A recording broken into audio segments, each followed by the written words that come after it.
Government को consultant hire करना है, लेकिन सबसे पहला सवाल होता है कंसल्टेंट्स मिलेंगे कहाँ और कैसे डिसाइड होगा कि कौन एलिजिबल है। और इसी का स्ट्रक्चर्ड आंसर देता है rule number 183, identification of likely sources. Rule number 183 कहता है कंसल्टिंग सर्विसेज के कॉस्ट के बेसिस पर सोर्स आइडेंटिफाई करने का प्रोसेस डिफरेंट होगा। रूल बोलता है कि अगर कंसल्टिंग सर्विसेज का एस्टिमेटेड कॉस्ट 50 लाख तक का है तो पोटेंशियल कंसल्टेंट्स की लॉन्ग लिस्ट बनाई जा सकती है फॉर्मल या इनफॉर्मल इंक्वायरीज के थ्रू।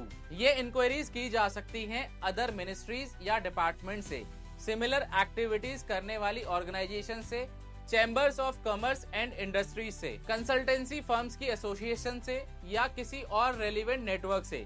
मतलब इस रेंज में मार्केट मैपिंग, रेफरेंस और इंक्वायरी बेस्ड हो सकती हैं। केस 2, जब एस्टिमेटेड कॉस्ट 50 लाख से ज्यादा हो। रूल ये बोलता है कि अगर कॉस्ट 50 लाख से ऊपर है तो सिर्फ इंक्वायरी से काम नहीं चलेगा। फर्स्ट वाले प्रोसेस के साथ साथ कंसल्टेंट से एक्सप्रेशन ऑफ इंटरेस्ट यानी EOI कॉल करना मैंडेटरी हो जाता है और EOI को पब्लिश करना होगा जेम पर, ई प्रोक्योरमेंट वेबसाइट पर और CPP प्लेटफॉर्म पर यानी सेंट्रल पब्लिक प्रोक्योरमेंट पोर्टल पर। और अगर ऑर्गेनाइजेशन की अपनी वेबसाइट है तो वहां भी पब्लिश करना कंपलसरी है।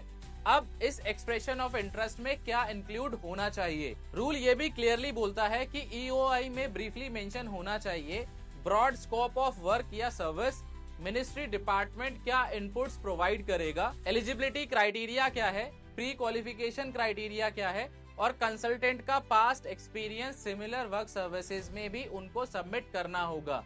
और एक इंटरेस्टिंग पॉइंट, कंसल्टेंट से ये भी बोला जा सकता है कि वो इंक्वायरी में प्रोजेक्टेड ऑब्जेक्टिव्स और स्कोप पर अपने कमेंट्स भेजें।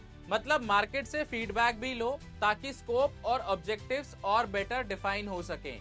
और लास्ट लाइन बहुत इंपॉर्टेंट है, एडिक्वेट टाइम दिया जाना चाहिए ताकि interested consultants proper responses submit कर सके। रूल नंबर 183 का मैसेज बिल्कुल सिंपल है, कंसल्टेंट चूज करना रैंडम नहीं, प्रोसेस बेस्ड होना चाहिए।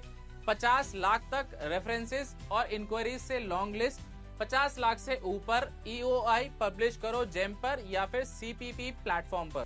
ट्रांसपेरेंट सोर्सिंग, वाइडर पार्टिसिपेशन और बेटर क्वालिटी कंसल्टेंट्स, यही है रूल नंबर 183 का कोर गोल।